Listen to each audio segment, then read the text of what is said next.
What's good, YouTube? Once again, it's the one and only OG Hollywood coming back at you with another edition of the Ferguson Chronicles, better known as Dayroom Talk.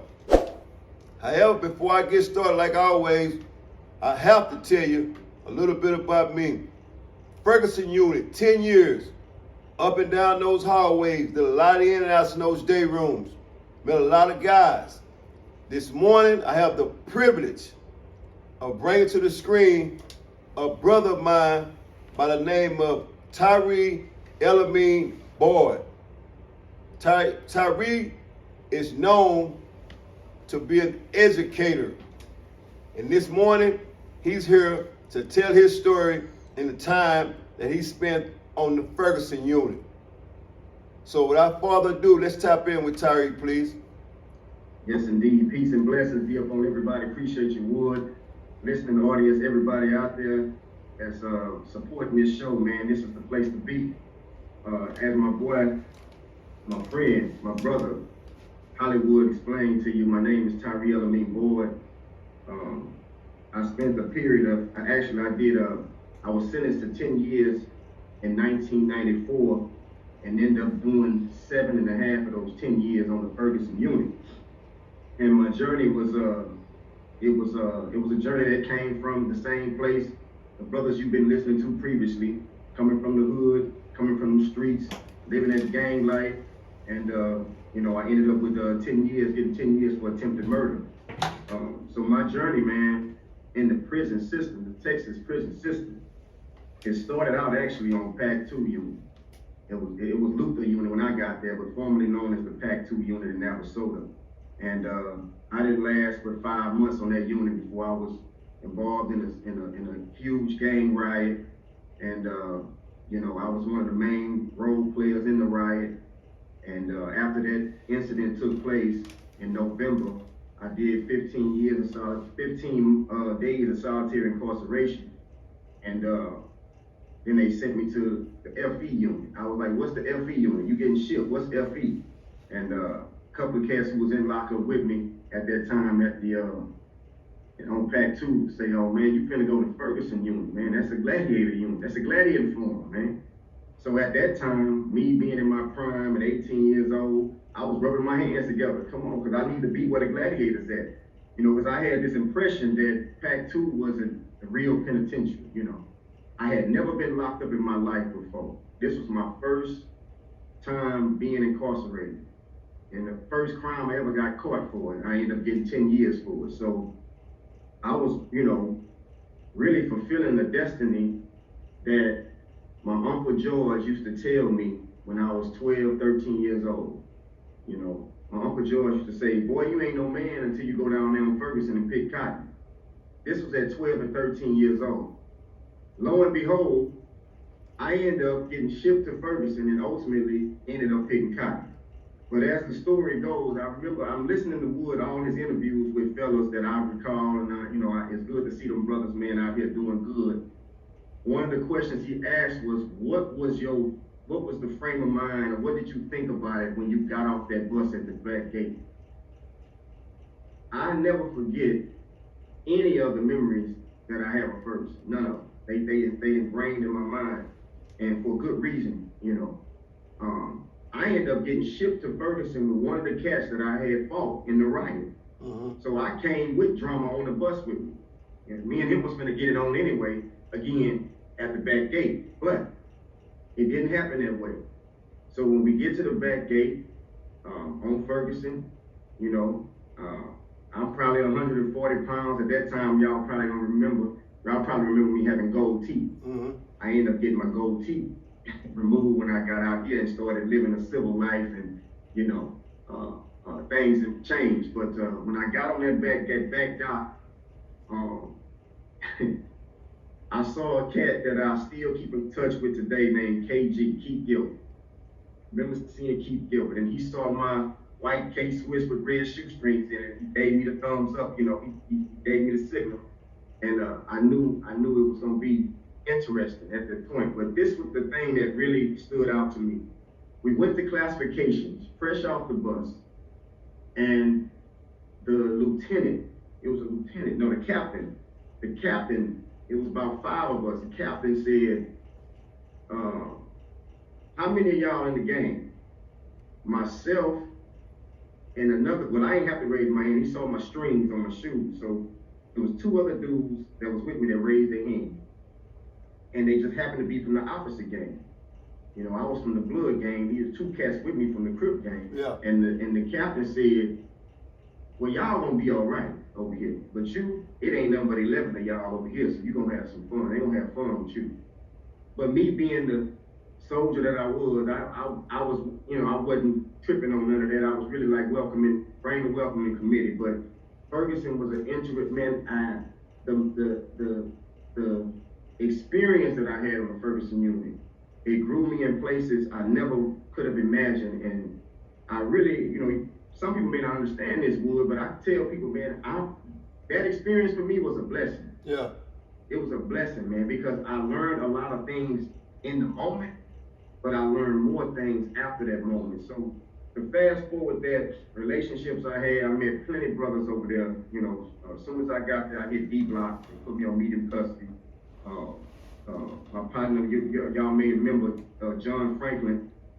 We call him 33rd. Yeah, 33rd. Him, 33rd was on there, and then I heard Tyerre was there.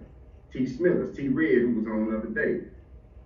So, you know, I spent probably about 6 months on D block, 6 to 7 months on, no, I spent about a year on D block before I ended up going up to the trustee world. But in that moment, man, I was involved in, you know, I was a hustler. You know, I was a banger, I was a hustler. You know, I learned that knock game from cats like Corey Isaac, Big Papa, CJ, you know, Terry, BC out of South Park. These are cats that I interact with on a regular basis. You know, we got money together. And, you know, I spent majority of my time working in the fields on Ferguson. You know, I tried the job thing in the kitchen. You know, I think I was in the kitchen twice before I got into it. I had a fight with Talk a Lot. Y'all remember Talk a Lot? Anybody remember John Chapman? You know, you couldn't ask him, you couldn't miss him on nothing about sports. But, me and Talk got into it behind some sports. And I ended up getting rolled, and I said that's the last time I'm gonna apply for a job. So other than being in BE trades here and there, you know, I felt comfortable on the field block. So G block was a moment in my incarceration that changed everything. So I'm gonna fast forward from 1995 November, right after Thanksgiving when I hit Ferguson. I'm gonna fast forward all the way to 2001. When I had this, pardon me, 2000, I was on G block 218. If you know what an epiphany is, have you ever heard of this word epiphany? Epiphany is like you have this awakening, something happened to you. I remember coming in from the fields this summer. It was hot as hell. And you know, on Ferguson, we used to take our mats and put them up against the wall and lay on the bare bunk. That's how hot it used to be. Mm-hmm. It was cooler to lay on the steel than it was to lay on your bunk, right? Well, you know how we used to do it. Now, all the windows, we break the windows out, you know what I'm saying? So try to get some kind of air. But I remember us coming in from the fields, picking cotton. We used to go out 2 halves. So this was the first half. We came in. They fed us that barnyard pimp. We had chicken. We go back to our cell for about an hour, then we go back out for the second half. Well, I was on G block 218. My best friend, they called him Lil G, Sexton Games, out of Galveston. He was my neighbor. He was in 217, G 217. So, you know, I'm really at home. My best friend, my neighbor, you know, we on the same block together. We in these fields. We doing our little time or whatever. I took a nap that afternoon. And in the midst of me waking up from this nap, I realized something for the very first time throughout my whole incarceration. At this time, I had been locked up now about 6.5 years. But when I woke up from this nap, Wood, I realized that I was in jail for the first time. Yeah. For the first time in my mind, because I tell people I was having so much fun doing what I thought gangsters do. This is what you do. You do your crime, you do your time, you do it 10 toes down, Ain't no complaining. I ain't never wrote home to my mama and told them, you know, I ain't never sent no sob stories home. Matter of fact, I detached myself from the world so I could focus on what I had to do in this penitentiary, right? Yeah. So I woke up from this nap, and I remember recognizing for the very first time how loud the penitentiary was. Yeah. How loud the day room was, how loud them doors slamming was, how bad it smelled. And all I could say to myself was, what the hell am I doing here? Yeah. So I beat on the wall next door to my homeboy, Lil G. I beat on the wall. I say, man, hey. He said, what's up? I say, man, we in jail, man. He bust out laughing, right? He could tell you this story. He bust out laughing. He like, man, come on, man. We've been locked up for damn near 7 years. What you talking about? Yeah. I say, no, man, we in jail. It was at that moment where I was ready to go. I was like, I'm ready to go. But nobody really knew this but me. So as a result of that, I credit that day with what happened later on because I couldn't control it. Less than 2 weeks later, I got a job change, Wood. Yeah. I didn't put in for nothing. I didn't ask for nothing. Of course, I had just got my line status back. Well, 2 weeks later, I got a job change to be an SSI. Yeah. So they moved me across the hallway to one dorm. When I got the job change and I looked at it in the day room, like, man, they telling me to pack. I got a job change to SSI. My partners who knew me, they started joking with me. Oh man, nigga, you snitching. You got to be telling me somebody. It's like, how you get a job? And I'm like, I don't know. Yeah. But as it was, I got moved, went to one dorm, kicked it in one dorm for about 3 months. Then I got another move slip. They moved me to 3 and 4 dorm, outside of the building, but inside the perimeter, right, Wood? It's still inside the gate, but you outside. I went to 3 and 4 dorm. I'm pushing this broom, you know, I'm still doing my gambling thing, but I'm realizing, I'm seeing what's happening, because I ain't asked for none of this. 3 months on 3 dorm, I got moved to the trustee camp. Yeah. Me and Boy Nunn, y'all know Boy Nunn out of East Dallas, that's my boy. Me and him got moved to the trustee camp. And Dodo came out there from Funky Town, Como, my boy. And it was from there, I stayed on that camp probably less than 2 months before I got shipped again. Me and Boy Nunn got shipped. They said a new warden came, they saw I was on some type of gang file, so the warden, he was cleaning the house. And I'm like, well, damn, I'm on the trustee camp. What kind of, I ain't had a case in about 3 years, so what? Anyway, they ended up moving me and Boy Nunn from Ferguson Unit trustee camp to Tyerre Unit. The real Tyerre Unit at that time. I'm talking about Livingston. I ain't talking about CT Tyerre that they call in Rocheron right now. I'm talking about Livingston. Yeah. So me and Boy go from there to Livingston, Tyerre Unit, a unit that's on lockdown when we get there. Y'all know how Tyerre was. You know, it was what they say it was too when we got there. Well, only my closest partners knew that my mother was an assistant warden in TDC. Mm-hmm. My mother just retired 33 years of TDC in 2018. You know, she just retired after doing 33 years. She was in the first group of women that TDC allowed to be women guards in 85. So she came in 85, and my mother was an assistant warden. That's the highest ranking that she went, mind you. And you know, so I kind of always respected women. I had to respect women. I ain't never did nothing obscene to no women. That, you know why? And Big Papa can tell you these stories. Big Papa was my silly. So Big Papa knew a lot of things about me that most folks didn't. Cersei was my silly. He knew a lot of things about me.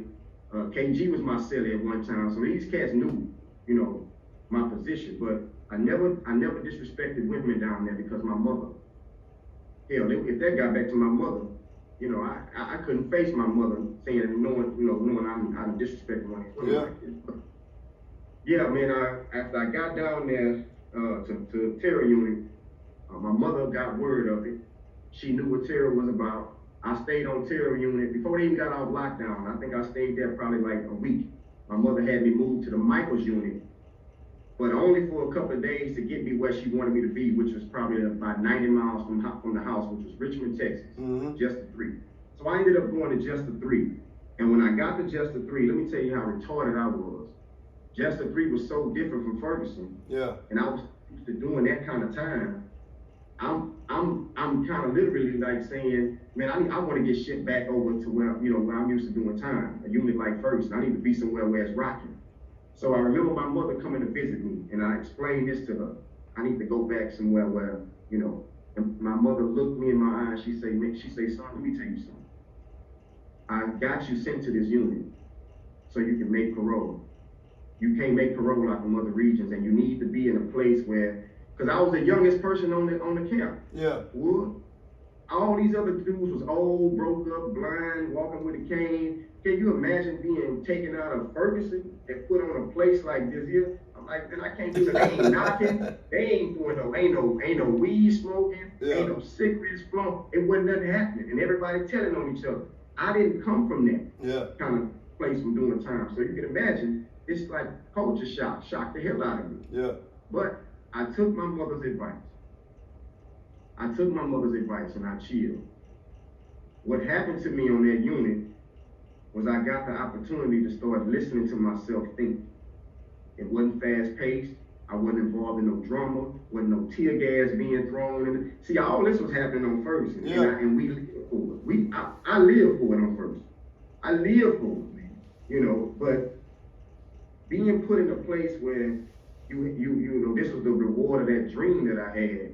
I figured out later on that you had it in your heart to want to do something different, but I didn't have the power to do it. So I look at it as it was a God-given thing. God allowed it to happen. And what happened to me on Justice 3 was I started going to Tyerre. Now I went to Tyerre on Ferguson, but it was only to go down there to drop kites, look at pictures. You know, wasn't really engaged in what them brothers was giving, and them brothers was giving knowledge out there. So I wasn't no Muslim on Ferguson by any means, by any stretch of the imagination. Now, shout out to my homie, my friend, Money Myron. You know, that's my boy. I still look out for him to this day. He's still down there, 27 years strong, still going. You know, we trying to get him home. And he, you know, I used to think about him. He used to go to Juma. Him and Lil Danny Henry, we call him Fade, right? They used to try to drop little knowledge on me about Islamic thing, because they saw that I was sharp and I could absorb information, you know, and I listened to them. So a lot of what they was telling me on Ferguson came to light on Justice 3. And on Justice 3, that's when I accepted Islam and took the Shahada about 5 months after 9/11. I remember this clearly. So after I did that, I got involved in the Muslim community. You know, I started thriving. You know, I started seeing the change that I was making with myself. And from that point on, man, about a year later, I ended up making parole and going to the LeBlanc unit to do the 9-month program. So I successfully completed the 9-month program and was discharged, or was made parole, got out on January 2nd of 2004. 9 months before my 10-year sentence was to finish. And ever since that day, man, you know, I've been out here 18 years now, you know, by the mercy of God. And, you know, I just been elevated, man. I've been applying everything that I picked up from prison. You know, I'm working on my 3rd degree. I'm about to graduate with my master's degree in May. And that's why I take all that experience as a blessing, man, because I was a hard-headed, man. And I didn't want to, I thought that I knew what life was all about. But when I gave my life an opportunity to show me what it could be, I started following that trajectory, and things started happening for me in a positive light. So that, in a nutshell, you know, that's the short version of my journey. But I can honestly say, Ferguson, cats I met on Ferguson, I done made several trips to Dallas, man, to kick it with cats just because. Lil Ron, Big Papa, Monster, F Mac, you know, these Big Milk, KG, I go kick it with these boys because of the relationship that we built on Ferguson. And yes, even if you was from the opposite side, I met cats that wasn't from the blood side that I got so much love for. Monster, they know, Dodo, them boys know who they are, who I go up there and kick it with. You know, Lil Ron, Big Milk, KG, they know who they are. And that bond was built in them Dayroom, fool. That was from in the Dayroom, in them struggles, man, when we was going through it. Whether it was us against the Mexicans, right? Yeah. Or whether it was us on us. You know, cats was there and cats stuck through it. So I gotta salute all you fellas, man, that made it out of that jungle. Because wasn't nothing easy about it. Wasn't nothing easy about it. Now, to be honest with all of us, I'm going to say this, because I'm speaking for myself too. Ain't no way a man can be incarcerated 5, 10, 15, 20, 25 years and not have some traumatic experience, some traumatizing experiences. Mm-hmm. You got them. They in you. And the people who recognize them first are our wives, our parents, our children. We still hold on to a lot of things that prison has made us become. But through hard work and recognition and being honest with yourself, you can learn to control and manage these things. They may never go away. Because that being locked up, that ain't no humane shit, man. That ain't no regular, excuse my language, but that's not normal. And we better not ever normalize being locked up. That's what I love what you're doing, Wood, on this platform. We're not glorifying being locked up, but we can't discredit the fact of what we went through. Yeah. We can't negate what we went through and how we were able to manage and get through it. So I say salute to all you brothers, man, who was able to get through it, and you out here thriving. Don't survive, thrive. I want to see you thrive rather than survive. We've survived in there. This is the moment for us to thrive. And all you got to do is want to do something with yourself, bro. It ain't take much. Resources so easy to get. You got homies that's willing to help you, put you in a position. My boy Robert Hockley, man. Shout out to Hock, man. Me and him, this is my brother. I mean, I done seen it from what he got right now, what he has built with that 409 the 409 clothing line and his business. I was looking at sketches of these clothes in the Dayroom. He was bringing that old raggedy notebook in the Dayroom when he wrote the book, Living in the Streets. I was reading this on a notebook pad that was came from commissary, man. Yeah. So if we dedicated and we really apply ourselves, ain't nothing that we can't do. And I can honestly say, like Big Papa said, Ferguson boys, man, I can't speak for nobody else, but I know cats that came out of Ferguson doing big things, man. Yeah. So let me ask you this. So let me fast forward to now about some of the things that Tyerre is doing in the community and some of the places that you are taking your knowledge to uplift brothers that are still incarcerated. If you don't mind, give the viewers an overview of what you're doing in society now. Yes, sir. Don't mind at all. Wood. When I got out, I made it my business to reach back for brothers that I met in there. Y'all may not remember Elliot Pruitt, the Nasty. It's some cats I just connected with in there. But what I committed myself to when I got out, I signed up to be a prison chaplain volunteer, like a volunteer, in 2005. I've been a volunteer in TDC since 2005. I go on the units. I can go on any unit I want to and do Tyerre or Juma or whatever. In 2013, I had the pleasure of going back to Ferguson. Now, they didn't want to let me in, Wood. Yeah. They didn't want to let me in the unit. But I know people that know people, right? So when I went to the guard shack to go in for Tyerre service, I'm not gonna say her name, but there was a female guard that we all familiar with. She knew me. She was like, "What you coming in for?" Now I've been there to visit Myron before, but now I'm coming as a volunteer. And she was like, "I don't think we can let you in. Let me come." So she called the major. I don't remember the major's name. It was a redneck white guy, big white, fat white guy. She called him on the phone and told him who I was, and he said he was denying me entrance into the Ferguson Unit. So I went out to my car and I made 2 phone calls. Made a phone call to my mother, and my mother made a phone call to somebody, and the person who she made the phone call to told me, "In 10 minutes, I want you to go back up to the guard shack." I went back up to the guard shack and I didn't have any problems. Actually, the major came out and he met me at the gate and he said, "Who the hell you know?" I say, "Sir, I'm anybody. I'm just Tyerre boy. Coming to work with my brother." And he said, "Well, come on." He didn't want to, but he had to. Yeah. He escorted me down there.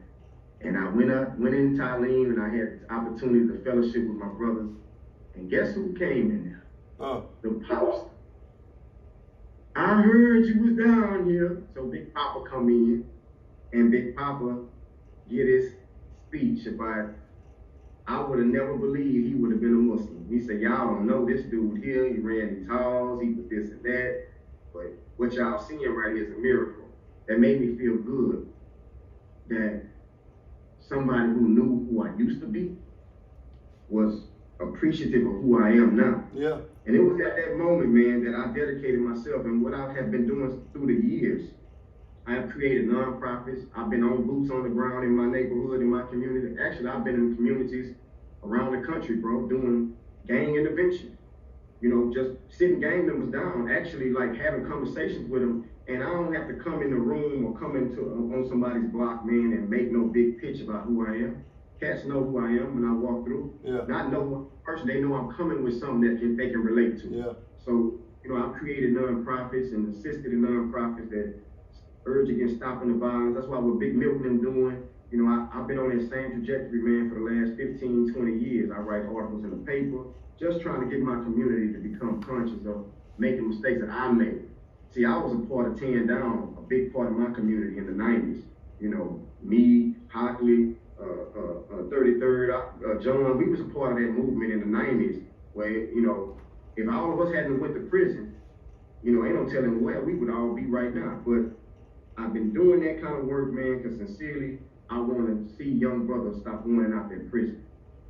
I go into the prisons for Talim and Jumar and things of that nature to let brothers know this is what the product is if you believe in yourself and you put your head down and you work.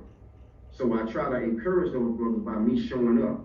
And one of the things I've never said that I would ever do was I would never cut them brothers off. Mm-hmm. I would never cut them brothers off in the penitentiary. I will always make myself available as I can, as a volunteer. Now, I even applied for a chaplaincy job in TDCJ. Yeah. They say you had to be out 15 years. But when I applied, they denied my application twice. But that was a good thing, because when I looked at what they paying the chaplain, they can't afford me anyway. Yeah. They can't afford me, Wood. Yeah. So I do more work as a volunteer, and I don't have to adhere to security protocols. Yeah. Mm-hmm. I can say things that the paid chaplain can't say. Yeah. And then, because I wore that white, I wore that extra large shirt and extra large pants for 10 years or better, almost 10 years, I can say things that they can't say to them brothers and get respect. So I realized where my leverage was, and I stepped back from that, and I just kept doing what I'm doing now. Since that time, I never would have thought that a brother like me would have the opportunity to go to Saudi Arabia. You know, I've been on Hajj in 2019, went by myself, didn't go with a delegation. I felt like, man, I did 6 years, 6.5, 7 years on Ferguson, man. I can go anywhere in the world. I can go anywhere in the world and be all right. And I went to 3 different countries before I made it there, stayed there for 2.5 weeks and then flew back. It was a remarkable journey and an experience for me. And I credit it all to my experience on that Ferguson Unit and going through what I went through, you know, growing out of that situation. So let me ask this, Tyerre. So in this moment, as me and you sit here, because like you said, I knew you then, before the transformation, you know, came in, and I like to say, I watch you go up and down those hallways to Jumar on a regular, and just being where you are today, it inspired me to do what I'm doing now. And for the viewers, because I know your intellectual level is over the top, and, you know, and it comes through the power of knowledge, and I understand that. Mm-hmm. But for the Muslim brothers that are watching this now, I'd like for you to share a word with them in Arabic, if you don't mind doing that. Absolutely. Absolutely. So what I would say, Bismillahir Rahmanir Rahim, wassalatu wassalamu ala Rasulillahi Kareem Muhammad sallallahu alayhi wa sallam, وعلى آله وصحبه أجمعين. That is to say, with God's name, the merciful benefactor, the merciful redeemer, we ask that prayers and peace be upon his noble servant, Muhammad. Prayers and peace be upon him. What I would say to you, brothers, is that the deen, or the way of life that Islam presents, we interpret it so many different ways. The first thing that I would encourage you to do that I did, when I accepted Islam, the first thing I did was told them brothers that helped me embrace the deen, I need to know how to read this here. It's Arabic. The Quran was revealed in Arabic. I can read English. I need to know how to read this Arabic, because it's the Arabic. If the book was revealed in Arabic, I need to know that so I can be able to translate it properly to people that come from where I come from. Because people can mislead you with language, and they do all the time. So, brothers that have gotten out, and you feel like you may not have the connection, or you may not have the support from your Islamic community. Remember, you accepted Islam for yourself. Don't get out here and fall off and be okay with that. It don't matter if you ain't practiced, you've been out here 10 years and you ain't practiced one day. Start practicing today. And it's a practice. You ain't gotta be perfect at it. I ain't perfect at it. It's a practice. You gotta start somewhere. So don't let life or anybody discourage you from doing what you know you in your heart that you need to do to be connected to God. Now, I was blessed 2 years ago. I've been studying under my teachers and whatnot, but the brothers and sisters in my neighborhood opened up a mosque. And they appointed me the imam there. I don't say it's my mosque. People always say my mosque. I don't say it's my mosque. But if y'all know my boy Deli was on last week at my mosque. Basim was there last year. He came and visited our mosque. So it's brothers, and I wanted to bring Big Papa. Big Papa came down to Galveston, but we met up, me, him, and Terry met up somewhere else. We didn't leave the mosque. But that mosque, or that masjid that I am the leader of, I always invite brothers, man, especially that come from prison, man. Don't worry about what you did or what you failed to do. Get on your deen today, little by little. Make your prayers, reform and repent. And I always say this too, and I gotta say this too for everybody, for all of us who had this prison experience. It don't matter how many BE classes you take. It don't matter how many changes, life skill classes you take, or how many college hours you acquire from Wyndham School District. None of that is gonna change you. The only reform that's gonna change you is yourself. We have to reform. We have to reform ourselves. TDC ain't gonna reform you. They call it the Texas Department of Criminal Justice, right? Criminal reform. The trick is you have to decide when you're gonna reform yourself. Because if you wait on TDC gonna reform you just enough to come on back in there. That's what they want you to do. They want you to make another trip. You know what I'm saying? They want you to keep the funding going. But once you snap and realize that I am the key to the reform, they can't get you back. So I ain't never had to worry about going back to TDC, or that ain't never been a concern of mine since the day I stepped out of that place. Because I made a conscious decision. So for my brothers, my Muslim brothers, I applaud you for making it past the journey, but the journey's still going. So get back on your deen, get back on your place, and do as much as you can for as long as you can. So as we sit here today with this interview, Tyerre, I'd like to ask you this, man. With this platform that I've started, and how important is it for you to be here to share your story with the people? I think that our people more than anything need to see examples. They need to see living examples.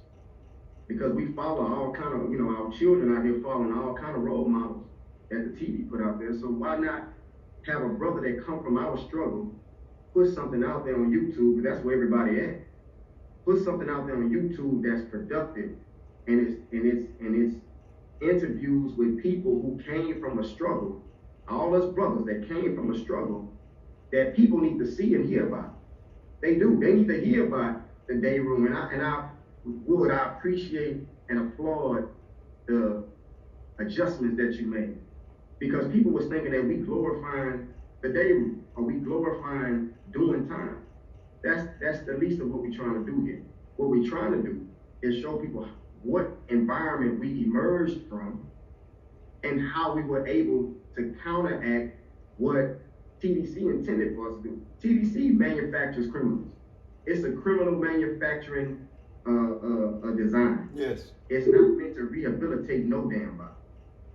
But through the midst of those Dayroom relationships and things that we experienced in the Dayroom, hey, we learned some life skills. We learned a lot of life skills if you really sit back and look at it. And, you know, I'm writing a book right now. And the book is inspired by experiences in the Dayroom. The book is called A Beautiful Incarcerated Mind. Now, some of y'all, when y'all read this book, the book is called, it's titled, or the type of book it is an autoethnography, meaning it's a book that I'm narrating events about my life that took place from a second and third person point of view. So there's things that happen in the Dayroom, specific events that some of y'all are gonna recall or gonna remember when you read this book, that some of y'all were a part of. And that's the inspiration that I have, because I say I have to let people know. And just like you doing this platform, Wood, you're letting people know that doing time ain't cool. Yeah. And us who came out of it, man, we like, look, bro, we champions, man, from emerging from that. But don't let the championship go to your head. We still got a lot of work to do, right, on ourselves. Yeah. So that's why I continue doing what I'm doing. I'm never to the point where I feel like I've made it or I'm complete. No, I gotta keep doing this work to get better. And I'm gonna keep doing it till they wrap me up and put me in the ground. So it is what it is. You know how we used to say, we gonna keep banging till the casket drop? Yeah. Right? Yeah. I'm gonna keep doing this work, this positive work, until the casket drop. You know, because one thing you know about me, I always been loyal. Anybody that ever cut into me know I've been loyal to whatever I'm true to. Yeah. If I'm loyal to you, I'm loyal to you. Don't matter if the odds is 50-1. I always been loyal. And now I'm doing my best to be loyal to the life that I think I deserve for myself and other people. Your children, your nephews, your nieces, you know what I'm saying? They deserve something better. So with that, bro, that's where, you know, I feel like this platform helps us to reach those people and give them a perception. Because these TV shows killing me, man, about prison, man. I can't stand to watch them, bro. It's so scripted. And that's one of the things I heard you say on the show all the time. They ain't scripted. I ain't got no script here. Me and you ain't rehearsed nothing, Wood. Yeah. Did we rehearse anything when we started this? No. No. We come in with real live facts, man, from real live stories, real live experiences. And that's what I think the people gonna connect to more than anything. Once again, real life stories, real life people. Transformation can happen. Find your purpose in life. Resources will follow. I repeat, find your purpose in life and resources will follow. So with that being said, bro, just like I do anybody else, man, if you would say down there, man, before I close this show, I have to give the floor to you, man. And you can close this show on any note you choose to, bro. The floor is yours. First and foremost, man, I just really want to reiterate how much I appreciate, I appreciate being invited to be a part of the Dayroom Talk, man, the Ferguson Chronicles, man, I really do. And for my brothers, if you're struggling with your girl, with your children, you're struggling with jobs, you're struggling with your health, my advice to you is stay focused, stay faithful, stay prayed up. Look, I always use Ferguson. Wood ain't asked me, but he asked several other people, what were some of the darkest moments you had, or some of the worst moments you had on Ferguson, man? Hey, man, some of the worst moments I ever had, I did 2 bouts and 2 rounds of solitary confinement on Ferguson. Food loaf, man, these are some of the worst times I've ever had. Getting gas in the chow hall behind something that ain't having to do with me. Yeah. Being locked down for weeks on end with Johnny sandwiches, no shower, yeah, man. I never got used to it, and I would never train my mind to get used to that kind of abuse, man. So for all of us that's out there in the struggle, remember this. I'm gonna leave you with this. The struggle ain't for the weak. It ain't for the weak. You gotta be strong, because struggle's gonna be there whether you like it or not. You had the struggle coming out of your mother's womb. It was a struggle just taking one breath of air. It was a struggle for you to stand up and walk. Everything in life is a struggle. So just embrace the fact that you're gonna struggle. But it's not for the weak. And because I know you brothers who come from the Ferguson Unit, you ain't on this platform if you're weak. You're not on this platform because you're weak. There was something respectable about you, and you displayed an amount of strength that could help somebody else grow in other places. So with that, salute to all you brothers, man. It's right here with me. And Wood, keep doing what you're doing, man. Reach the people, brother. I'm with you. Once again, real life people, real life story. Nothing ever is scripted. Nothing ever is scripted on the Ferguson Chronicle. Bring it to you live from the day room to the streets to your living room. Find your purpose in life. Resources will follow. Salute.